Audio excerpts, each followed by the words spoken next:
नमस्कार, मी Kiran Palkar. Crime diary news channel मध्ये आपले स्वागत आहे.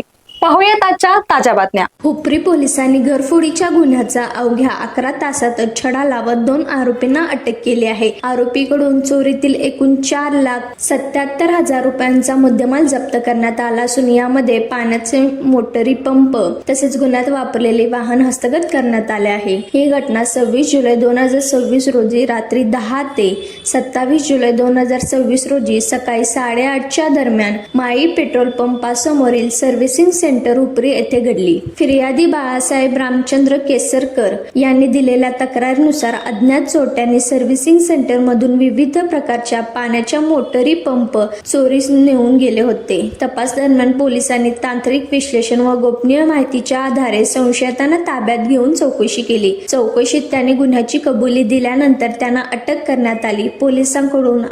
पोलिसांनी आरोपीकडून 5 HP व 3 HP क्षमतेच्या पाण्याच्या मोटरी, STP pump, electric switch board तसेच गुन्ह्यात वापरले जाणारे सुमारे 4 लाख रुपयाचे सुझुकी कंपनीचे स्विफ्ट गाडी असून एकूण 4,78,00,000 रुपयांचा मुद्देमाल जप्त केला. आरोपी मुकेश गणपती जाधव राहणार खोतवाडी, संगीता उर्फ माया मुकेश जाधव राहणार खोतवाडी हातकणंगले यांना अटक करण्यात आली आहे. ही कारवाई पोलीस अधीक्षक निलोत्पर, अप्पर पोलीस अधीक्षक अण्णासाहेब जाधव आणि उपविभागीय पोलीस अधिकारी विक्रांत गायकवाड यांच्या मार्गदर्शनाखाली हुपरी पोलीस ठाण्याचे पोलीस निरीक्षक Satyavan Hake, police head constable Bangar, police constable Kamble, Korvi, Darshan Dhule, Sonawane, Magdum, home guard Mullani Gawali यांच्या पथकाने ही कारवाई केली. पुढील तपास पोलीस हेड कॉन्स्टेबल बांगर हे करत आहेत.